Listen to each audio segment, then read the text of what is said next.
What's up? Welcome to a new episode of Schmovie. This is episode number 466. My name is Steve. I'm one of the co-hosts of the show, and as always, I'm joined by Ron.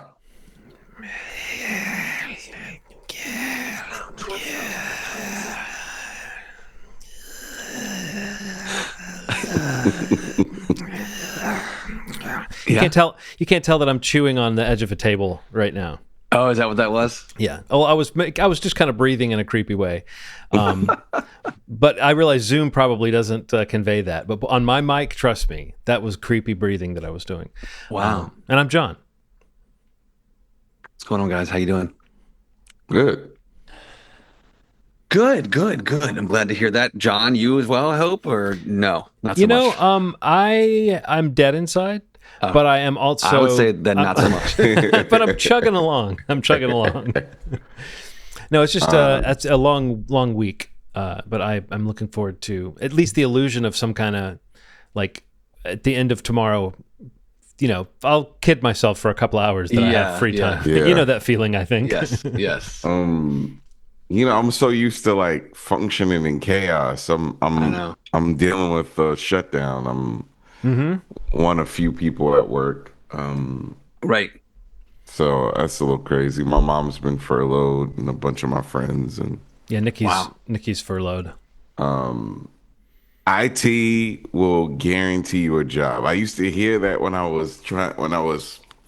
it's a very strange thing. Like it's a nurse. It's the nurse of computers. That's what somebody said to me before, and I was like, I don't understand that. And then this stuff's been happening with the massive layoffs and this, and I've kind of learned that it is in some ways that, but I feel really awful for what's happening with the state of affairs. I don't want to take any sides in any of it because it's really weird and frustrating. Sure. But I hope it gets resolved, and I hope that there's money towards the healthcare situation because people need it. I don't know. Yeah. So many people I know are using Obamacare, whatever you want to call it. But yeah, it's a strange situation. Yeah, that's it. Do you think if Obama had just called it Trump Care, like back then when he would have called it the greatest, it would have solved all our problems? Yeah, the greatest plan. Yeah. It's crazy. And the whole thing of like, this whole thing of back pay for the furloughed workers, we don't really have to do that. And it's like, well, technically you do have to do that, but there's just the fact that right now they're pushing back on the notion of back pay for people that they've basically sent home for no reason. Right. I mean, again, we all know, like you said, Ronald, we all know I know people that are divided due to we need this to happen. The Democrats, well, we're getting too political, but people need to do something. And if this is what shape that takes, then this is unfortunate. But it also sucks that the people who work for the government are being used as like collateral in this crazy, back and forth. So it's wild stuff, man. Yeah, it's always good I think it's always great to start with some really light banter and some, something that anybody that listens can enjoy. Yeah, it's strange stuff, but let's move on to something uplifting, like Steve's required viewing pick. It doesn't get much more bright on this side. So we're gonna go into the required viewing, and then after that we'll talk about some other stuff that some of us have seen in some combination. I'm excited to talk about Gabby's Dollhouse and the Taylor Swift movie or album release party. I know, John, you saw a couple new releases, one better after another, and what else you said? Play Dirty on Amazon. Yeah. And Ronald, I'm sure you've got something in your pocket you'll throw out here at some point that you saw. I have some physical media. I mean, that's perfect. Well, then we're gonna get physical, clearly.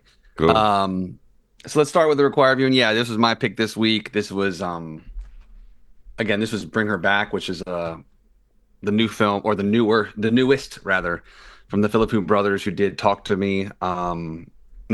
Talk to Me. Talk to Me?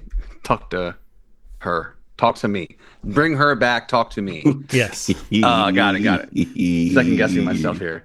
starring Sally Hawkins. This is one that just completely got away from me in the summer.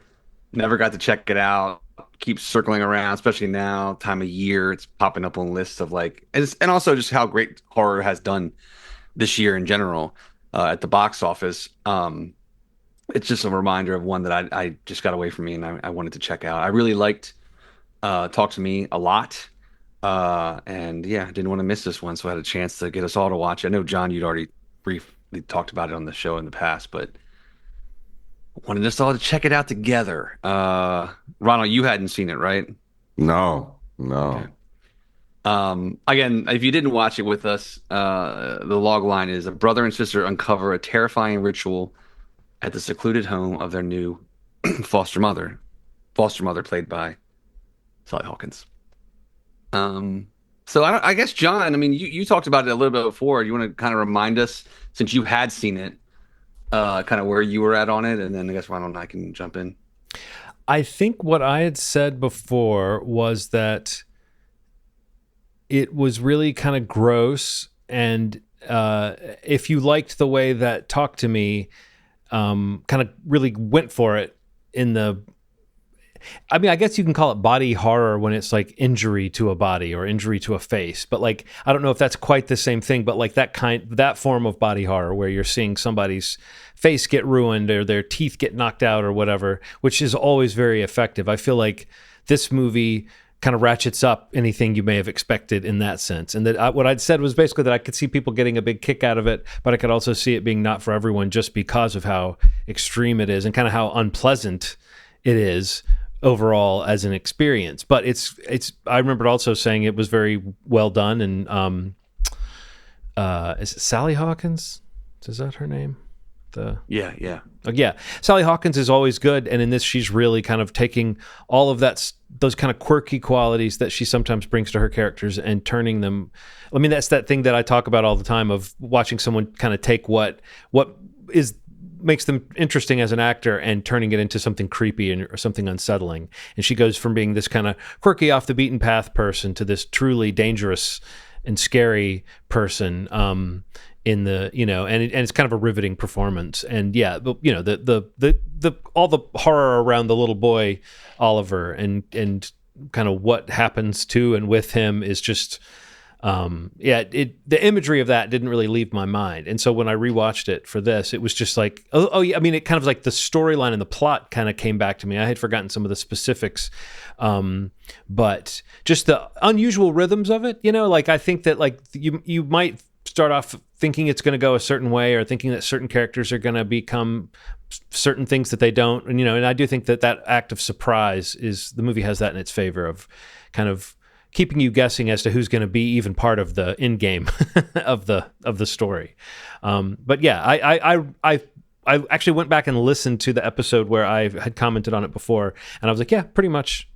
I could have just dropped in a replay of that, and my opinion didn't change. I think the second time through, the only thing that I did was, as you often do on a second viewing, is when I think now I would remember some of those plot points because the second time through it kind of cements it as a story in your head. It's not like I didn't get it the first time. It's just that if you had asked me to recount some of those twists and turns, I wouldn't have been able to pinpoint exactly where they were. And now I kind of remember the overall shape of the thing. And I remember how I'll just kind of end with this and then throw to Ronald, see what you think, Ronald. But like that scene with the social worker coming to the house, and like I remembered the tension of that scene being really effective. And this time through, again, it was a very, that person who seems like they might be able to kind of save the day if they just had a little bit more of an advantage. And then what happens after that, which is insane.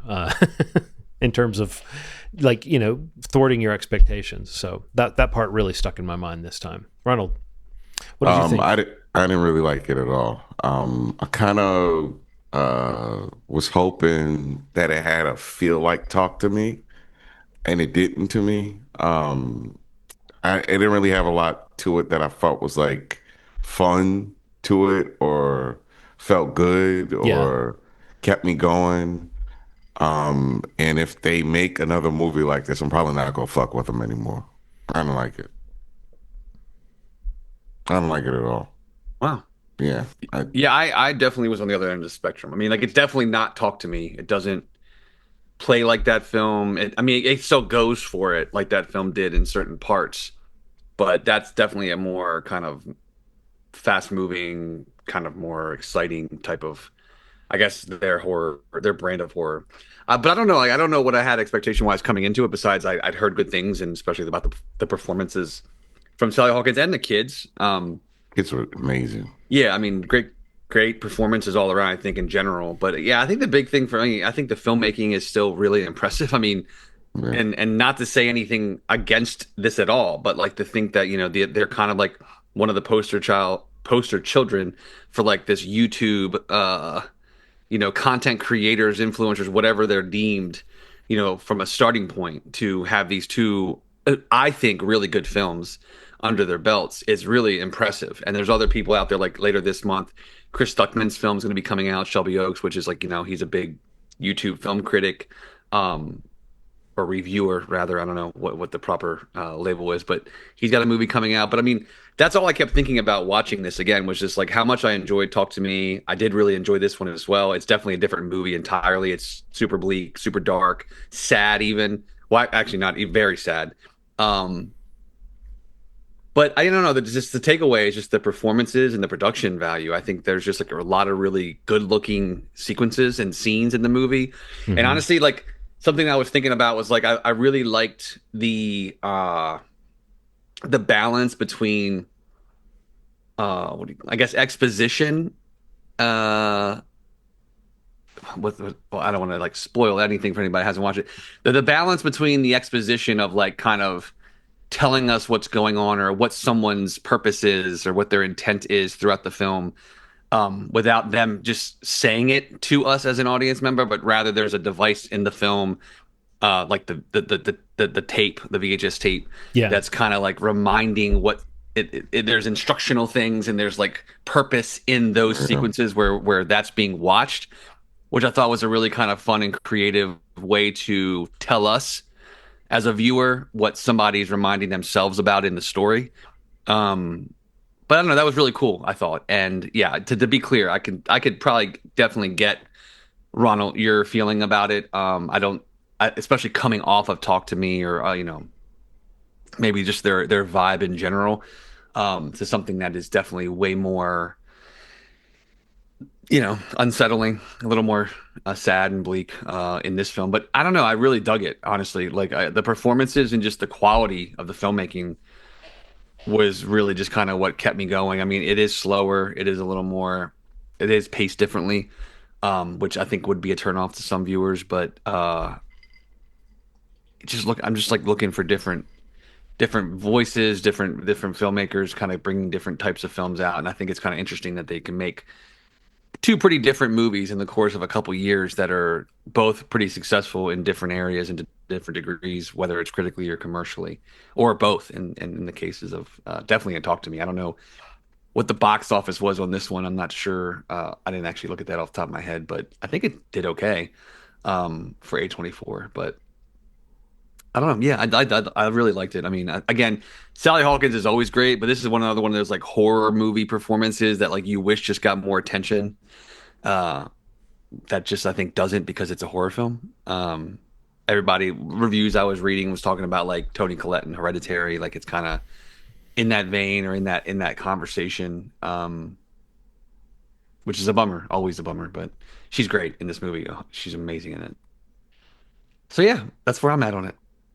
Yeah, I mean, I said it's like unpleasant. I would be interested to know why it rubbed you the wrong way, Ronald. Not like just out of curiosity, because it's like it is interesting of all the things that sometimes someone will like. You know what I mean? Like why would a particular thing that might share some qualities of some of those things is like going to go against the grain? I'm just really curious to hear a little bit more of your thinking. I think horror films that I like tend to have some like fun element to it. Yeah. It's just so unpleasant. Like even Hereditary had something that was kind of fun to it. Like there was still like some like beats to it that felt a little like Almost to humor. Ari Aster always has a little bit of humor, and or dark humor. Yeah, this didn't have any of that. It was like devoid of that. And I think the kids were incredible. And I think that's why it hit me so hard. I was just like, I don't know. It didn't feel like it had like a message that felt good enough to tell it as bleakly as it did, and it didn't feel as like rewarding. I feel like I watched torture porn. I feel like I watched 2 hours of. I'm not good with like murder docs, or I'm not good. Murder as a concept is really heavy to me, so it has to make sense. It has to be like it has to fit in a way that like feels like it's justified in this space. And I mean what it tackles is a really heavy, really interesting thing. Oh, but I mean, like, it's so sad and so dark at the same Yeah, time. You're yeah. right. There's almost no opportunity for lightness in this. Even when the Yeah, characters are happy, you can't be happy about it, you know? Yeah, yeah, yeah. And the happiness is like the happiness for one of the characters is like isolating somebody in a way that's just so fucking bleak that it just so like Or getting a bunch of kids drunk.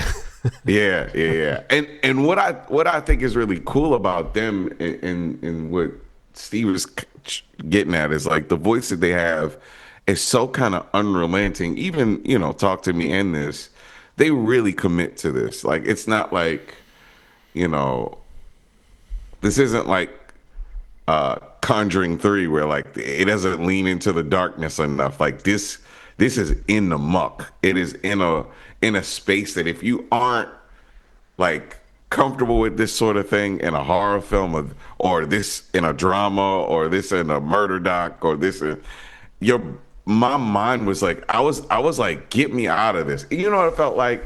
One time I had an edible and I couldn't get out of the edible. I was like, I need to get out of this.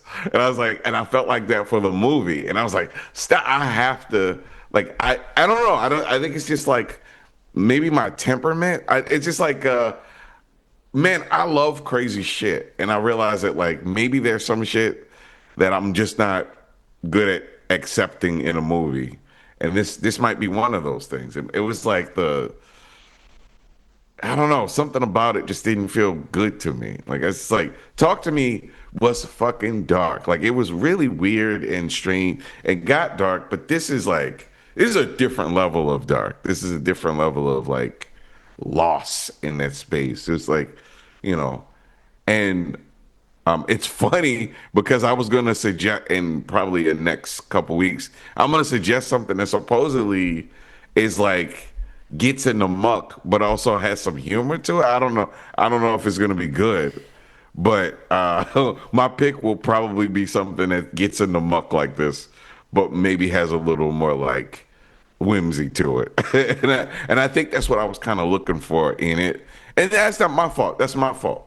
Honestly, it's like playing with toys and being like, "Hey, John, you move your action figure like this, and Steve, you move your action figure like." Me telling the movie what to be is no, but I know what you see. I mean, the reason I asked is because I was like, it's interesting to hear you have such a definitive like, no, I didn't like it, and like I knew you would have some interesting things to say about it, like because I do think genre-wise like that, it's a very narrowly defined thing that can make something like, oh, that's my jam, or something where you're just like, like, no, I didn't enjoy that to the point where I didn't enjoy that. Not where it was trying to make me feel that. It's like, there's a difference between saying, I mean, again, especially with horror, between saying like, oh, that was really bold, and going like, and I'm sure we all have this line, why am I watching this? Like, this is just nastiness. This is just meanness or sadness or whatever it is. And I think anytime I'm seeing something like that, it can make me feel like kind of desolate inside. And like when I sensed that when you said, no, man, not for me. It's like, I won't be wanting to watch that one again, No. But and I collect A24 stuff just to let you know. Like I'll probably at some point. This is just a real thing. At some point, I want to get all these things on 4K or Blu-ray. There'll probably be a point where this movie will be present just for archival sake, and the plastic will not be opened. It will be there. And this is one where you didn't. Where Gang didn't come through for you. You didn't. Yeah. Gang. Gang. How could you? Yeah. Dang. Gang. Well, I hate to say, you were talking about your next pick being kind of a horror pick too. I hate to say that my next pick is a risky pick too.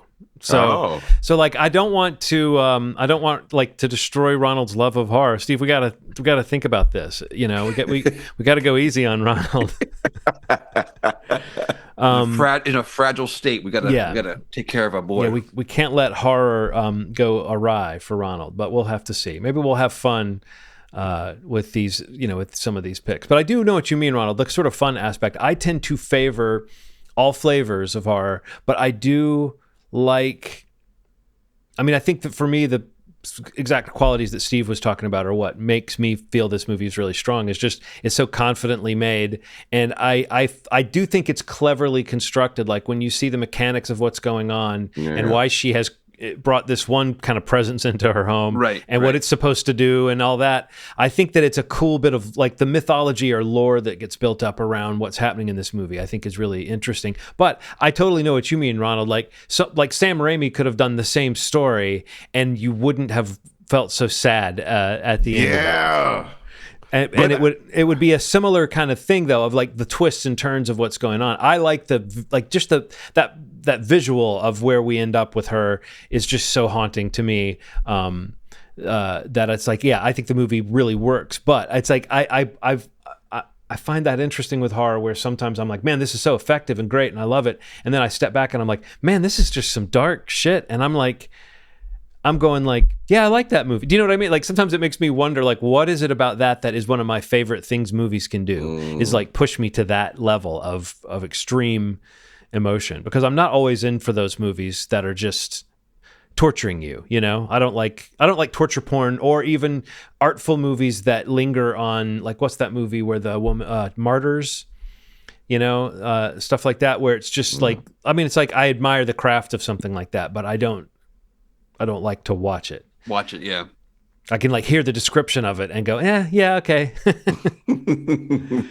Like I have a morbid curiosity that goes back to when I was a kid, and I would hear about these types of movies, and I would be like, oh, I want to see that, and then I would sometimes regret having stayed up to watch it or whatever. But so do we know what these guys are doing next? I mean, it seems like they had enough of a success with this. They like this made back its budget and then some, right? Which is kind of what you're hoping for an A24. Yeah, I think for a hot second they were on the Street Fighter movie. Yeah, they left for creative reasons. Right now that movie's done. Apparently, it's coming out. They finished filming it. Yeah, so I know they were on that, and I think the next thing that they're doing is a sequel to Talk to Me. Interesting. Oh yes, I think that's the only thing at least that's been announced.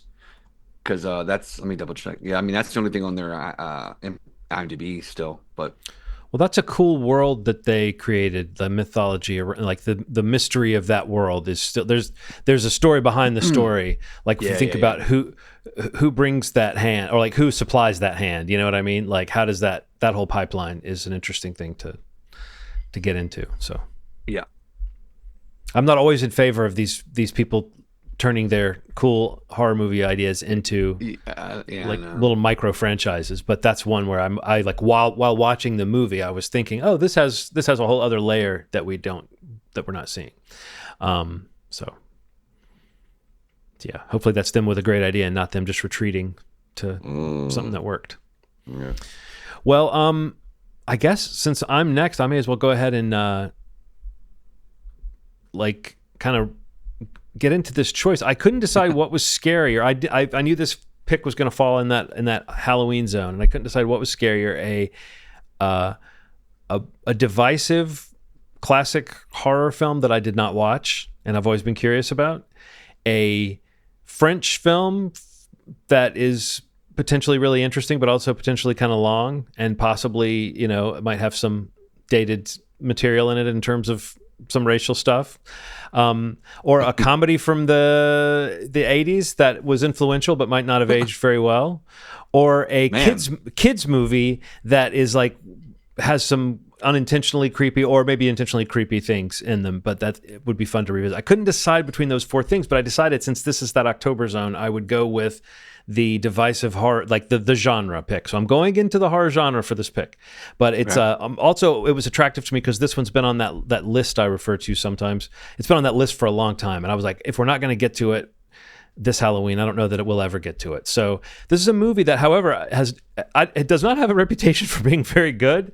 I'm just very curious about it and have always been. And there is a director's cut of it that is supposedly an improvement on it. So what I'm going to force everybody to watch here, and if you're listening, you are forced to watch the director's cut of Clive Barker's Nightbreed. So there you go. I mean, I'm excited to watch. I've never watched the director's cut, but I'm a fan of the original one. Okay, well, supposedly this makes it a little bit more. I don't know. Fills out the story a little bit, like the mythology a little bit. Okay. So the director's cut of Clive Barker's Nightbreed, which is supposed to. Well, since you are a fan of the original, Steve, I did not know. I haven't dug into much, so I kind of want to go in as cold as I can. I know it more from the Fangoria stories I read about, like the effects and the pictures I've seen of all the creatures. It's got lots of. It's got like a awesome Star Wars quality, but it's horror, where it's like you're in a place where there's lots of ghoulies and monsters, and they're just there. They're hanging out together. But it's like fantasy, right? It's like horror fantasy, is what I keep seeing it referred to. Definitely. Yes. Okay. Well, that sounds interesting. So. Is Nightbreed one word or is it 2 words? It's 1 word. 1 word. Nightbreed. And David Cronenberg, the director, is in this as well. He's in it. He's all up in it. Oh man. Nightbreed director's cut. Okay. All right. All right. I don't know why I became Denzel for a second. All right. Okay. He became like Denzel, but by way of Matthew McConaughey.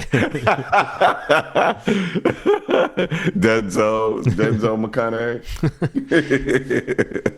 You know, if there's like an alpha vibe that you could have, or like a dominating vibe to have, I think if you could be Denzel McConaughey, somehow you would you'd be hitting the whole spectrum of how you can totally dominate a conversation.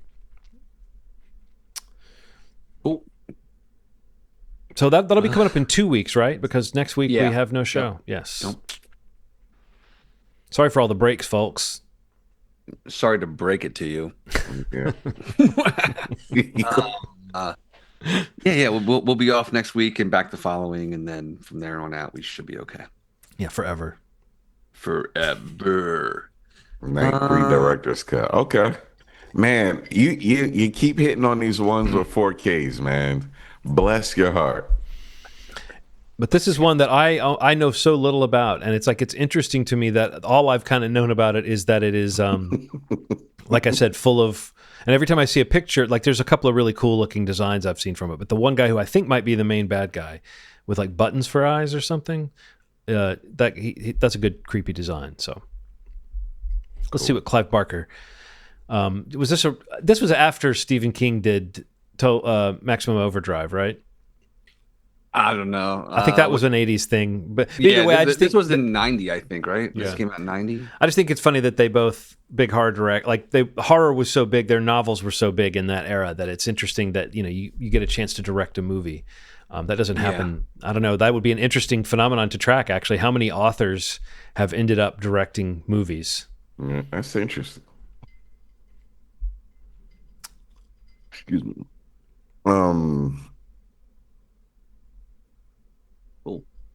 Just reading about the director's cut. So moving on to other stuff here. I want to mention 2 things quickly again. You have to. I gotta know. I gotta know about Gabby's Dollhouse, Steve. I gotta just get it out here, guys. Big fans of Gabby's Dollhouse and the Ritter household. So that's a show. See, this is an interesting thing for me because it's like, as a former parent of a young child, I don't like. There's a whole decade or so, maybe 7 or 8 years though, of like kids shows that I have no frame of reference for. So you'll have to tell me, Gabby's Dollhouse, it's one you like. Yes. It's a Netflix series. I think it may be streaming out other places now. I don't know. It's weird. It's Netflix, but it's a Universal property. So it's a Universal movie. I don't know. But I guess production, I think they sold it to Netflix. But Yeah, so my daughter watched it all the time, had the toys and super into it. My sons watched it as well with her, but when we were on vacation, it came out and we had a rainy day, so we went and saw it in theater.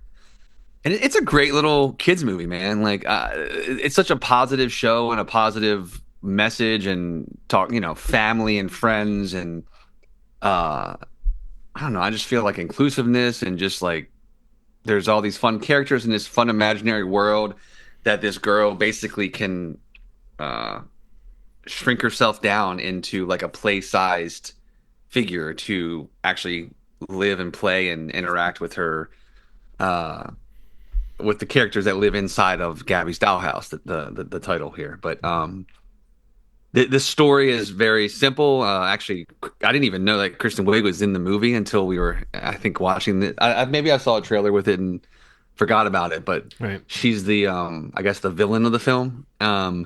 But yeah, I don't know if your kids like Gabby's Dollhouse, there's like whether it's in theaters or at home when it eventually comes home, it definitely is worth checking out. They've had little like longer episodes or mini movies or whatever it's categorized as, but this is like a legit hour and 40-minute kids movie.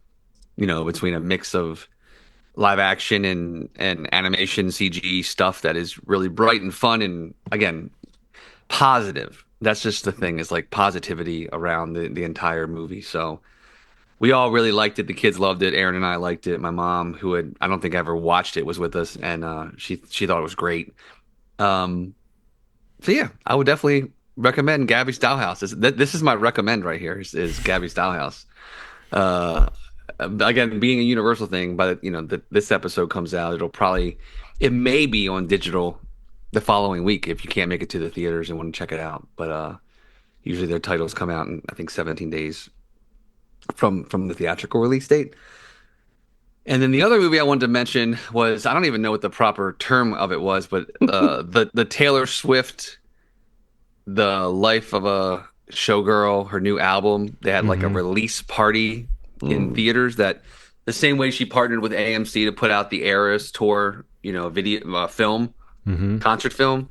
So they did the same thing for this launch of her newest album, where they had like through last weekend, Friday through the Sunday, the 3rd to the 5th of the weekend of release of the new album. It's basically like an hour and a half ish, somewhere in that ballpark of a waste of time. You hear that gasp in the background? It's my wife. I gotta say, like, I love Taylor Swift. I'll say I listen to everything she puts out. I was sad I didn't make it to the Eras tour, but my wife was able to go. So I was happy about that. But basically like this experience, like my wife loved it, my daughter loved it, my kids were into it, my mom actually even liked it. But for me, I'm in this like phase right now where I've noticed like, and I'm not alone, that like all of the different ways that like she releases these variants of albums and these theatrical things to come and see the movie. It basically, the whole thing was like a music video, these little vignettes of behind the scenes of that music video, and then lyric videos of the entire track of the album. So every song had like just like that static looking like Spotify generated or whatever, where it just loops the same video or loops the same images and it's got lyrics in Oh. It's cool to have this communal thing where like fans can come together and listen to it together for the first time in a setting together, and like clearly people were enjoying it, and I did too. Like it was cool to see my kids into it and Aaron and waste of time. Maybe I overshot that, but I just feel like in general I don't love the I don't love what the product was like. This theater thing where you buy a movie ticket. We kind of went in thinking it was more of a behind the scenes of the making of the album. Yeah. Which I was very interested in. I wasn't as interested in listening to the album in a movie theater with like lyric videos. I just want to make a plea. I know there's a lot of movers and shakers that make films that listen to this show.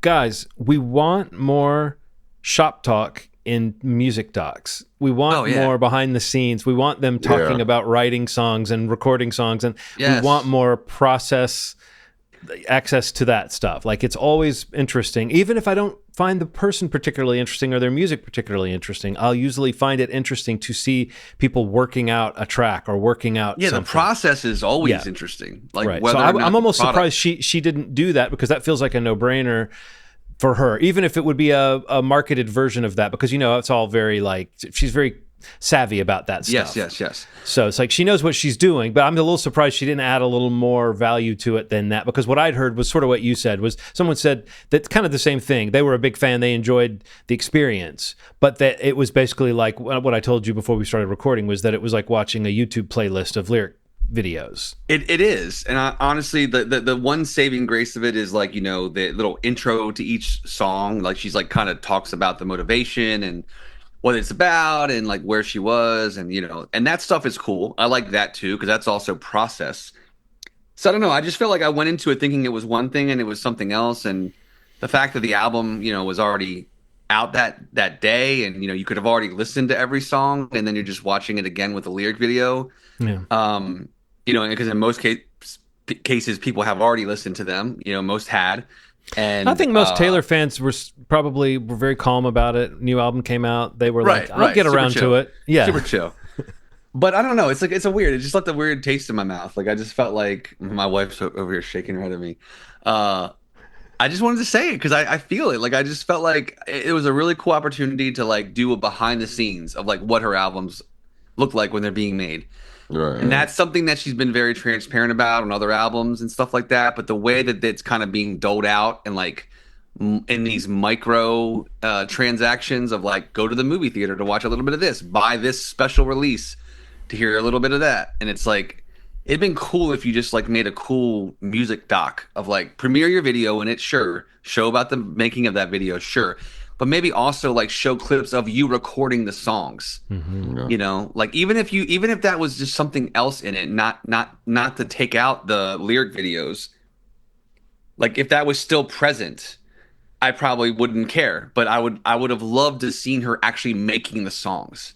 Mm-hmm. You know, like, that stuff is so interesting to me, and to her fans. Like, they consume every piece of information she puts out there, and by they I mean I and we and this household. But I just felt like leaving the theater, I was like, the communal thing was cool. Everybody's together loving it. People trading bracelets. My daughter's on cloud nine. Like, it's great. That stuff was really cool and worth it. I just really, really wanted more. I love hearing her talk about the music process, and like, I love seeing stuff about her recording the music, and I don't know. It's just like, I just wanted more from it, I think, you know. And the other thing that was kind of like weird, I'd mentioned to Aaron walking into the theaters, I was kind of like bummed that like it was like the big release that weekend that literally got announced like 2 weeks prior. And there's like tons of other movies that had been in release or got released the same weekend or the weekend before that lost screens to something as massive as this. And it's because it sells tickets. I mean, it did like $30-some million. You know, just from 3 days of a basically premiering a music video and you know, lyric videos for the tracks. Mm-hmm. But at an artist at that level can do that. I don't know. I mean, do it, I guess. But I just would have loved to, you know, seen how the sausage was made a little more than just reading the lyrics on the screen. Just reading about a sausage. What do you think about this kick? I don't know what to call it. This sort of analysis of Taylor Swift's new album, and like she hasn't grown up stuff. Like, I mean, I've been hearing this. There's been these. This is them. This is them saying it's not me. These white women dissertations. But just note that Ronald said it on this podcast. So anybody wants to come for someone, come for Ronald. These are self-proclaimed white women dissertations about the product, and lifelong fans, not giving up on her, but kind of saying that like, hey, like, grow with us. Well, I mean, I think every artist that you love is gonna have that album that doesn't take whatever they were doing before to the next level. And fandom, again, I think Taylor Swift's fandom is so specific and so huge, and it includes a lot of people for whom this is like their experience of being a fan is being into this. Yeah. No, Not just people who happen to like her in addition to a lot of things. And so it is a little culty at times, the way that people get involved, but it's like they experience all of this for the first time. So it's like a fan base that intense experiencing a kind of lukewarm reaction en masse. It feels like something. I mean, again, it's just an interesting phenomenon because it is sort of like something you follow enough artists, you become accustomed to that, where you're like, no, the new one's not bad, but it's like it almost is forgettable because it is sort of like a lateral move or something, or in some cases backpedaling. And sometimes that you do hear someone sing a song that you're like, really, aren't you past this? Like every now and then, like I remember when Paul McCartney would do a song that was like one of his old Beatlesy songs, and it would have a sort of like I like you but you won't call me back kind of vibe to it, and I was sort of like, Paul, aren't you past this sort of song? But it's like you could be 70 and feel that way, or you could be 15 and feel that way. So it's that kind of teen sensation thing. I think sometimes it's hard when you're a pop singer to know exactly how to grow and keep your audience. And so for sure. Clearly she's prolific. And she, again, I haven't seen that many fans outright trashing it, but I have seen a lot of that kind of what you're describing, Ronald, like people that are like, well, this is mediocre to me, and it's like they don't know how to deal with that aspect because they're so used to like loving it, every drop of it. But I don't know. I feel like that's the life of a showgirl. Yeah, I think you can consume, feel, react. However, everybody's going to do it differently. I think. Yeah. That is it my favorite album of hers? No, but it's probably some other people's favorite album of hers. There's no question that there are well produced songs on the album. It's Travis Kelce's Dick's favorite album of hers. I think that's what the internet says. Yeah. But that kind of stuff. It's like it'll work for some and not others. But it is interesting seeing like the extremities of the response to it in general, wherever you might fall between the two. But maybe for the first time recently, at least, there is an extreme that is not just purely positive for an artist like Taylor Swift, or of her just of Taylor Swift. Like, she is the biggest artist in the world. Like, I think usually things are very positively received commercially, critically, or at least recently, even among fans. But there is, like, you go on the line for a little bit now and you can see, I don't remember seeing, like, what Ronald's question was, like, I don't remember seeing people react that way to any of her other recent albums. This one has definitely triggered something in terms of a conversation, or at least a discussion. I think this is like a general feeling in the air of society. I think people just aren't quite as happy as they were several years ago. Right. If you think about it, people aren't as enthusiastic about anything. Right. There's two artists that are kind of receiving this right now, and it ain't just Taylor Swift.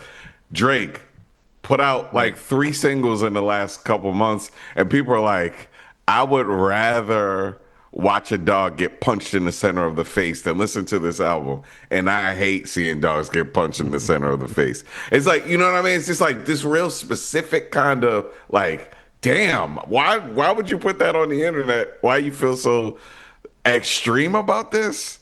And people are turning on people that were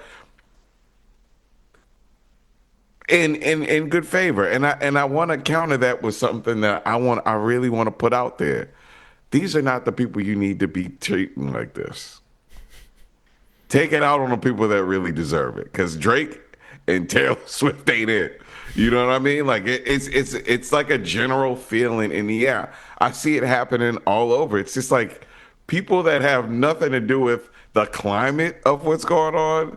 People just beating up for no reason. It's like, I think you see it on both sides, though, in the sense of, like, someone will just have a very normal reaction, and, like, super fans will jump all over them. So I feel like nobody's being normal about it in that equation. But it is true that, like, I don't know, when it comes to those people where it's like, I think there's an infinite loop of you set somebody up so that you can knock them down, so that you can set them up. So, like, that's the way a career goes. Yeah, for sure. And I remember there have been albums of hers that people were like, this isn't my favorite, but this is the first one that I've seen this many people going like, like as though they're questioning their religion, you know, like it's just an interesting thing. Right. But I have a feeling she'll survive. Oh yeah, man. Well, I mean, yeah, you can't deny it. I mean, she's a genius in terms of marketing and her brand and I mean, and honestly, just her music, her art. Like she's like doing it like no other. And Yeah. I've been a fan for a long time, and I will continue to be a fan. But it is an interesting point in her career, and I think you can't deny it. I mean, they're basically saying that, like, you know, it beat Adele's album sales record. You know, like 3.5 million copies, or equivalents of streams over the first 5 days. That's insane. That's insane, man. It's insane. So a friend of mine that's a huge Taylor Swift fan said something like she'd like to hear her sing some R&B, like a R&B, a completely R&B album, not even going in a poppy direction. It doesn't feel like it's like stealing from culture, like collaborating, like do it with a bunch of people, get some good producers, throw some Usher on there, like get like try some cool shit like that. Like people would fucking go crazy. Like she's you say throw some Usher on there, like we all have a little shaker of Usher in the cabinet. Do you got some Usher? Just you got some paprika in there? Yeah, the thing is when just a few dashes of Usher on that. When you shake it, it goes Usher. Usher.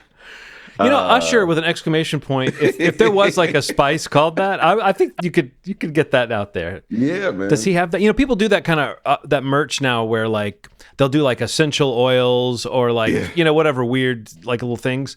Some people have like weed strains and stuff that they've marketed, but to have like a spice that you've created, I don't know if there's that many artists that have done that. The producer, so when the whole beef that was happening with Drake happened, the producer that made They Not Like Us, his name is Mustard on the beat. Heinz made a mustard for Mustard, which is really cool. Because there's Kendrick Lamar screams mustard on one of the songs. Mustard! People repeated it like crazy. Yeah, I remember. But yeah, Heinz made mustard for Mustard, which I thought was pretty cool. Is that cannibalism if he eats mustard? Yeah. or oppression, like Goofy having a fucking dog, right. Which nobody talks about. Well, did Goofy have a dog, or he just hung around a mouse who had a dog? Pluto was his dog, technically. No, Pluto was Mickey Mouse's dog. Oh yeah, he was. But I'm saying there may have been cartoons complicit. where he belonged to someone else because you know, every now and then they would mix and match. They pair up different characters. That's true. Yeah. But I wonder, that's weird to be like, you're Mickey Mouse. You're already weird because you're a mouse that has thought to put on pants and shoes and gloves, but no shirt. Yeah. And it's questionable whether maybe you're a little old for these short pants that you're wearing. But let's Pooh had that. no bottoms. It's crazy how like people were. Well, I mean, then he hangs out with Donald Duck, who's a sailor who wears a shirt but no pants. But he wears a little sailor's cap. But then Mickey Mouse then has a dog, and he makes sure to walk him on a leash out in front of Goofy, his dog friend. I mean, people always talk about the weirdness of like the fact that the world contains both a dog that's a pet and a dog that's just a man, you know? Yeah. But like they never talk about the psychology of why Mickey Mouse is so determined to like, you know, like I hang with Goofy, but I also I have like a gimp at home. Is Mickey Mouse the Calvin Candy or? I mean, you know, there's unanswered questions about Mickey Mouse. Mickey Unchained. Sadly, we are about to see the public domain. Aren't we going to see like some public domain horror films about Mickey Mouse at some point soon? The Steamboat Willie horror film is out. Yeah. And we know that the one we watched was kind of garbage. What was the one we watched? The Grinch one. The Grinch. That shit was unbelievably bad. Yeah, you're welcome. Good Lord. So what have we been watching, I guess, is the Well, we know what Steve's been watching. He's been watching stuff that is fully young girl approved. Go. You're clear. Yeah. What did you see, Ronald? Anything? Nothing. I watched physical. I got physical before a big release happens. I love every time you hold them up. It's either It never shiny works. I and we know. can't see it, God or it's blurred out. damn We it. can never see it. God. Put it in front of your face. There we go. There you go. Tron. And I got shoot. Man, it won't even Cover your face with it. Like move your hands to the side of it. Nope. Oh, there we Nope, go. up. And now we got a lot of glare. There we go. Oh, there it is. Tron Legacy. What is that? Tron Legacy. Legacy. There we go. Tron and Tron Legacy. Maybe I'll do it like this.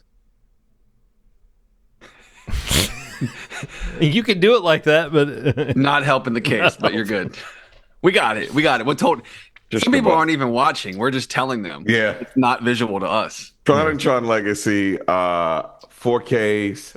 So for the people that don't like physical, digital copies of this have been converted to 4K, and an Atmos track has been added to those digital copies. So if you got a sound bar, baby, you got baby, you got a speaker set up, baby. This is gonna be a big improvement. You got a lot of thud. And look, I watched a little bit of Tron last night, and the sound and visuals are insane. It looks so good. I don't know what the hell they put this thing through this paces, upscaled it, made it look beautiful. Has Dolby Vision. This thing looks beautiful, and I'm very excited about Legacy. Haven't turned that on yet, but I've heard incredible things about it. But yeah, I had to get these. They're two that I just felt like needed to be in the library, even if, and I suggest you guys watch it. I mean, a lot of people think that Tron Legacy is schlop. Look, I'm not here to judge that. It's a very fun movie. Wouldn't you say about it the same thing? Because people are being pretty nasty about Tron Ares as well. But what they say about it is the same thing that I would say about Tron Legacy, which is it looks cool and the soundtrack is great. So it's like you can enjoy those aspects in your home system there. You can enjoy those aspects. You know what I mean? Like, so. If you're looking for something deep out of Tron, look, go somewhere else. Watch Terminator or something. If you're looking for that, or Matrix. Tron is the story of personified computer programs running around inside a computer world. Yeah. So if that concept, if you could deal with that concept, then maybe you can enjoy the cool visuals and the cool music. Jeff Bridges, technically, if you watch that movie, the first one, he technically told one of his friends that he worked with that he slept with the woman that he worked with, and the guy found out through this conversation. That movie's crazy. It's a little more subtlety, that like subtle craziness, misogyny in it than I thought. But that's how time works. That's how time. That's how. That's how time That works. is how time works. Yeah, people were making crazy shit back The then. space-time misogyny continuum. Space-time misogyny continuum. Yeah. It's just a crazy time. Like the things that people were getting away with in even Disney movies, nuts. He kind of was like, in this conversation, he was talking to his coworker. He's like, she's still like hot toddies after sex. It's like that kind of conversation. He's like, what? Jeff Bridges. But yeah, good, cool movie, beautiful. Tron Legacy, very confusing, but beautiful. I will get physical as well, just briefly, because I always like to throw in a book or something when Ronald gets physical. And there have been many weeks that have gone by where I've had books at the ready, and then you haven't gotten physical, and those books passed out of my stack. So this week I had to run off. If you noticed me running off camera, if you're watching, folks, I ran away. But I am currently reading Peter and Wendy, the book that we know as Peter Pan now, the book by J.M. Barrie, because Alien Earth had so many references to Peter Pan, and so many, like, there were some creepy passages from Peter Pan being read in the show, and it was a much more interesting sounding text than I thought. And so this book, I was very curious to read it. I'm only a few pages into it.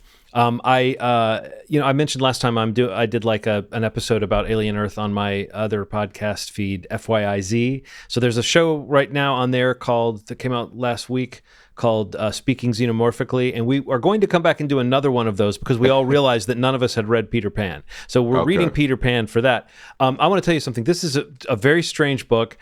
The first few pages, every sentence is one of the strangest sentences I've ever read in my life.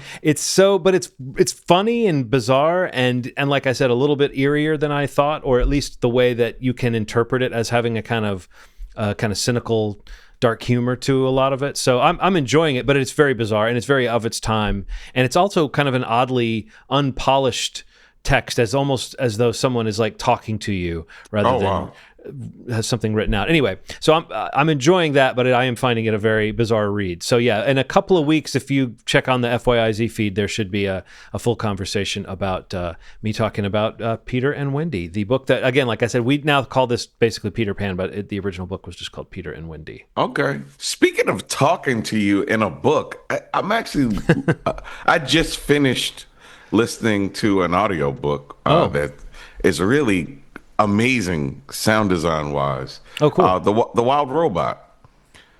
Wild Robot is, the animated one is a masterpiece. The book is really good. It's just a lot darker than the animated version. There's just a lot more depth. There's a lot more.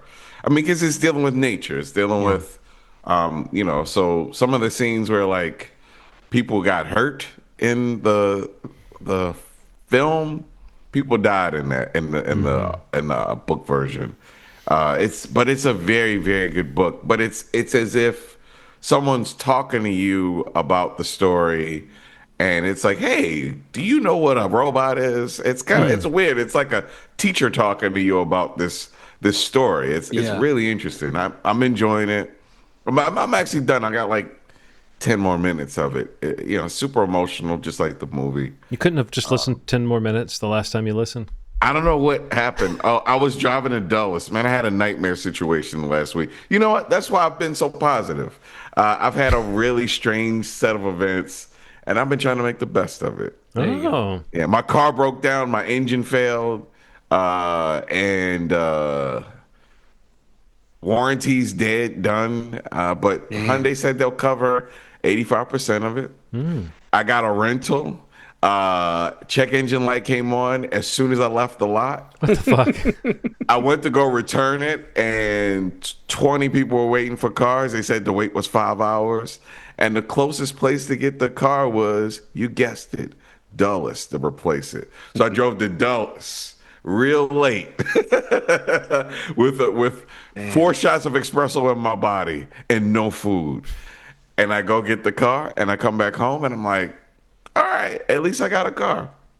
It's good outlook. Got to look on the bright and 4 side. shots of espresso. Okay, yes. I have a thing. We may have talked about this on the show before because I feel like it's related to different topics that could have come up. But I'm always, I love it, but I also sort of hate it when I realize that I was like, say you get up and you're like, you know what? I hope that today I finish working on this project. And then on your way to set up that project, you drop your phone in some paint or something, and you're like, oh shit, now I don't have a phone, and you're like, I don't even know if I can replace this phone today. And then you run around and then you replace that phone, and so at the end of the day you're like, man, I did it, I replaced my phone. And then you have a flickering memory of the day you thought you might have if something didn't go wrong. Do you know what I'm talking about? Like when you're like, oh, I'm so happy to have a car. And you're like a day ago, I wasn't even thinking about that. Like, or 2 days or whatever. It's like you were just taking it for granted that your car was going to work. And now you're like, whew, I've got a car that works.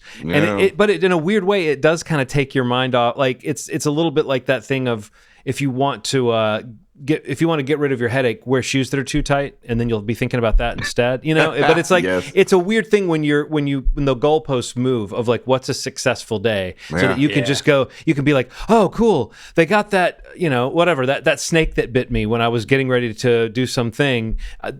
I'm back from the hospital and everything's okay, and you'll be like, thank God. And it's like, but it would have been much better if I could have had that other day where my standards were higher.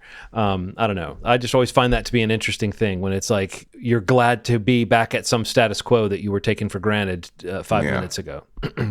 All of my friends have been looking at me whenever I tell these stories, and they're like, are you good? And I'm like, I'm good. They're like, all right. Like they don't believe you. Yeah, I'm actually really good. I'm like, oh, real life. Like I'm Yeah, that's just what someone who wasn't really good would say. Yeah, everything going on, I'm pretty good. Like I'm getting the house repaired, life's changing. I'm like, the fuck am I gonna do? I could be really sad about it all, Yeah, you know? otherwise, yeah. Yeah, I feel pretty good about it. Pretty good. That's good. Yeah, man. It's happiness can be self-made. Yes, it is, man. It is. So my plan is to go see Tron Ares in 4DX 3D tomorrow, and that is going to be a lot. Is that 7D total? I was about to say, yeah, what's the math on those Ds? Or do you multiply? Is it 12? It'd be funny if they do the works. math on the ticket. It's like Tron Ares is like 4DX plus. They just get to charge you 12 times the amount of money. Your total is $500 per ticket. Like Yeah, it's that'd be once you the tariffs on those Ds, Yeah, that's what it is. The tariffs. all those Ds, and then when you just to say nothing of the Ks that are going to be involved if you ever try to play that thing at home. Yeah. The tariffs. So yeah, we just got physical. So I guess I'll mention this feels like a show already, but Yeah. I'll mention that I saw one battle after another. Anybody, you guys want you haven't seen it? Neither of you have seen it, right? No, I haven't seen it yet. You want to ask me any questions about it? I think this feels like a movie that we could do a full segment on once Okay. all three of us have seen it. Are you going to see it, Steve? Oh, absolutely, yeah. Ronald, you're going to see it? Yes. Okay, so this feels like a conversation rather than Just me say, just did you rattling like off. it? I Yeah. really enjoyed it. I really feel like it does feel like Paul Thomas Anderson in a slightly different mode, a little bit more. I've heard that. Of like it's a little bit more of like an action mode. His movies have always been funny, and even the ones that aren't like as obviously funny, if you know what to look for in them, you see like even a movie like Phantom Thread that can feel very dry has a sort of I feel like I've used the phrase dark humor 19 times in this episode, but like has a very dark humor to it. This feels very crowd pleasing in a way compared to like I did not see Licorice Pizza, and I know there was some racial stuff people were saying about that. Like some of the humor in that was a little bit offensive to Asian people, and I didn't see it for that reason, but I remember those stories, and I would say that there is an interesting subject to have or a topic to discuss about this film as well, how it deals with race. Like does Paul Thomas Anderson kind of overstep or insert himself into a position where he can comment and do certain things? I really would be interested to hear what other people think of this movie. But I think this movie, it's just, you're watching a movie that's incredibly well made. He's one of those guys that is a great filmmaker. Like at his best, he can be truly engrossing and crowd pleasing in a way, and like cinematic and everything. And there's moments in this movie that are just engrossing as hell, and like Sean Penn is as great as you've heard. Wow. Leonardo DiCaprio is I would say he's really great in it, but when you look at like Sean Penn kind of maybe is the MVP in terms of just doing something that kind of, I don't know, the whole movie kind of exists. Like his character is kind of one of the most important ones in the movie in terms of like his arc and what he does. Yeah. And then is it Chase Infinity? Is that the young actress? Yeah. She's incredible. Like, so she's so good, and Sean Penn is so good that you almost like Leonardo DiCaprio being great it doesn't feel as transformative as maybe it would, but he's fantastic in it. And then you may have heard Benicio del Toro is amazing in this as well. So I mean, great acting. And is it Tiana Taylor? I think is the name of the other. Oh, Tiana Taylor. Tiana Taylor. Like I had not seen her before that I can think of, but she is amazing in her. She, in the parts of the movie that she's in too. So, and then there's a few other names that you would recognize. I think that the one thing I've heard people say that I don't think is quite true is I've heard people say it doesn't even feel like it's 2 hours and 40 minutes long. I mean, it feels long, but like PTA makes longish movies a lot of the time, so you're watching a guy who can kind of stretch out and kind of spend time. And I will say that it reminds me in some ways of Once Upon a Time in Hollywood, in that the length it gains length from being a hangout movie, not from like being a boring movie or taking like a long time. It gains like length because you get scenes of characters like on the way to a place in a car having a conversation, instead of just getting to the meat of the story every time. And I think that it does exist to, whereas I did feel like, oh yeah, this is definitely 2 hours and 40 minutes. I also felt like it was time well spent. And there were only a few moments in the movie that I thought like, this actually feels like he's kind of drawing this out. But again, I think there might be some intention there. So I'd love to hear what you guys think. Any question, Ronald? Do you have a question about this, or did I address all your thoughts? I think one of the things I heard, even from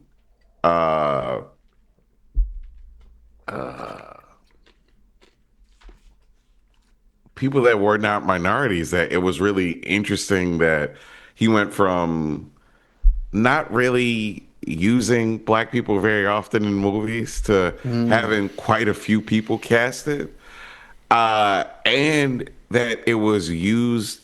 These people were used in ways that didn't feel like token characters. Like, did you notice that? Did you? I mean, so much like so. They were just. Yes, I mean, but so much so that you would say to yourself like, Teyana Taylor's character is allowed to be really complicated and maybe not even sympathetic. And I think that's one of those things that sometimes you hear people say you've got to have if you're going to have full representation. You got to have the freedom to play characters that are not always the paragons or whatever, Right, and I've heard some criticism of that character and the way it's handled, but it's an electric character and it's like a great performance. So I think there's just there's a little bit like it feels like he knows he's kind of doing something. But this movie, yes, Ronald, definitely you will feel that it kind of dives into, I guess you could say different characters than he usually focuses on, but that's not quite right. It's just more like, he's commenting on something. I mean, he's the father of biracial kids, and and Leonardo DiCaprio's character is as well. And so the fact that we're focusing on him, I've heard people say, "Oh, it's centering a white man in a story about non-white characters," but I feel like Leo exists to kind of like he's not the he doesn't. You know how I'm not going to spoil anything really, but I will say that how in Big Trouble in Little China, like Kurt Russell feels like he's the main character, but he's kind of not. He's kind of the sidekick. Yeah. Leo in this has a little bit of that vibe of like it's a little bit like the dude in The Big Lebowski, where it's like this guy is around for a lot of this stuff and he rises to the occasion, but it's not his story as much as it might be other characters' story. And I feel like that's a sly little thing that the movie does. You could make the argument, well, why do we need a white man at the center of a movie about these characters if we're going to do that? But I think there is something, maybe that, again, I'm not saying he's a total self-insert character, but I do think PTA is commenting on something that feels like, oh, I feel like I have the right to comment on it from this perspective, if that makes any sense. That makes sense. That makes a lot of sense. But yeah, if you've liked his movies, that I don't know.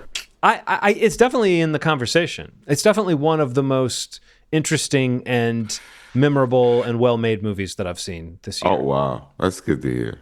But it's like, it's interesting. It's like, you got to remember Sinners came out this year. You got to remember Sinners. Even I'm going to put like some popcorn stuff like Superman or Thunderbolts or movies that I loved this year. There's a lot of movies that I could put in that one of the best of the year type conversation. So I'm going to see Sinners again when they re-release it in the theaters because I'm obsessed with that movie.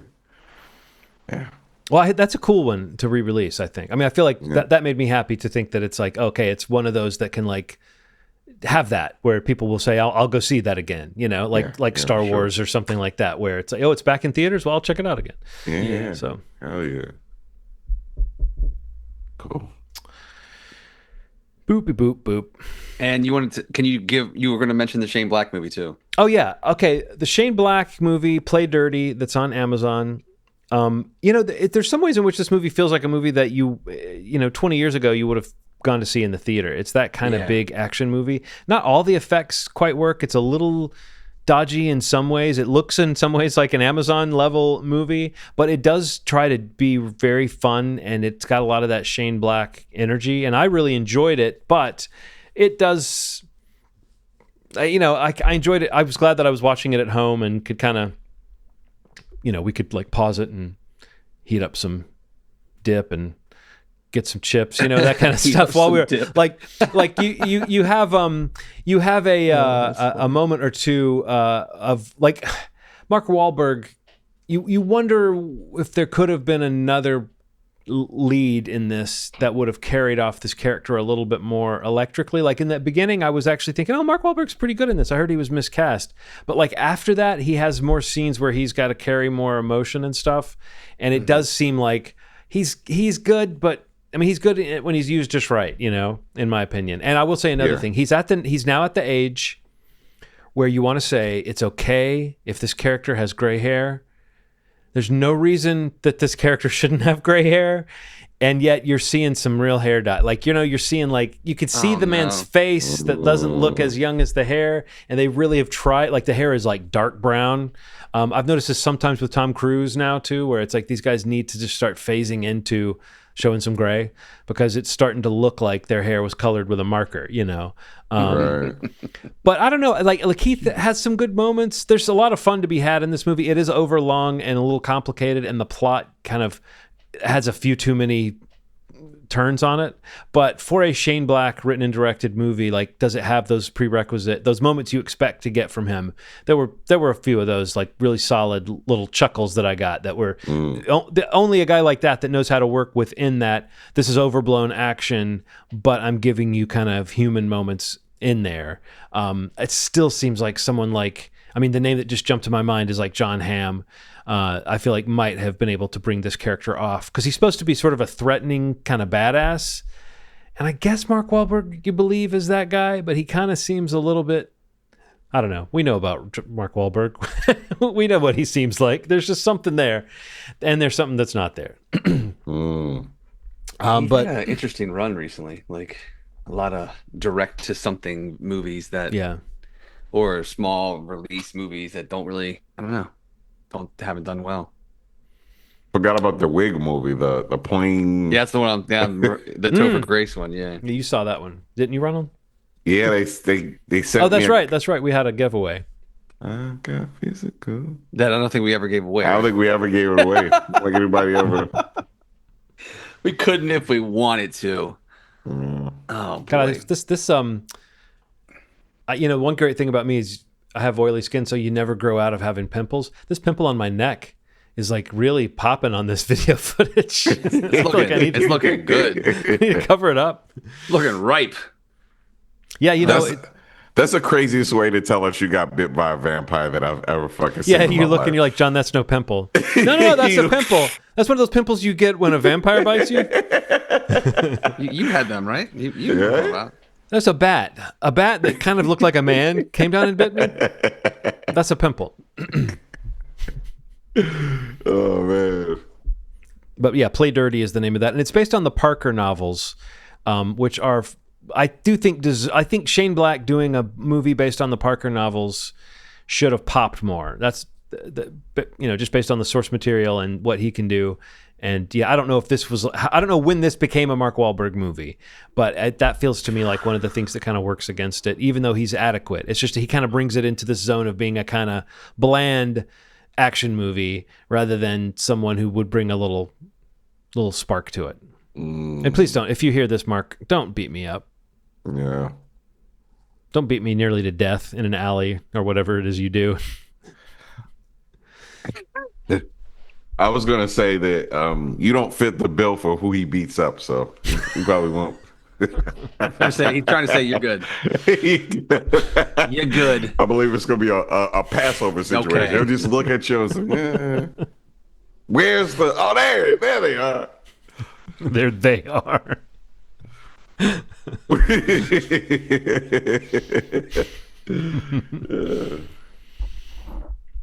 So that's a show. That is a show. Oh my god! What do you think is the biggest risk we've taken? Making jokes about Mark Wahlberg's super unfortunate hate crime past, getting political at the beginning, or maybe catching the ire of Taylor Swift fans in the middle. What do you think is our riskiest segment? I will be sure not to clip anything Taylor Swift out of this. Unless you want the episode to go viral. Unless you can edit it, Unless so you that want people to listen to the podcast. Maybe I will. Maybe I will. you can edit it so that you don't know, like so that the clip is like, and then right, we'll find out what he thinks. It's like Taylor Swift is to be continued. It's like, yeah. On next week's episode. And then that night they died mysteriously. You know what? Maybe I could Rickroll people. Maybe I can like have me falling off the chair for that. Like right when you get into Taylor Swift. Like anybody, Taylor. Blah, blah, blah, blah, blah. All right, cool. Movieshmovie.com is the website. You can go there to subscribe to the podcast. We have links all over the page to any of the platforms you might be listening to your podcasts through. Hopefully it's this one, but if not, share it. Tell somebody about us. We'd appreciate it. But yeah, if you don't want that option, there's also the YouTube option, youtube.com/Movie podcast.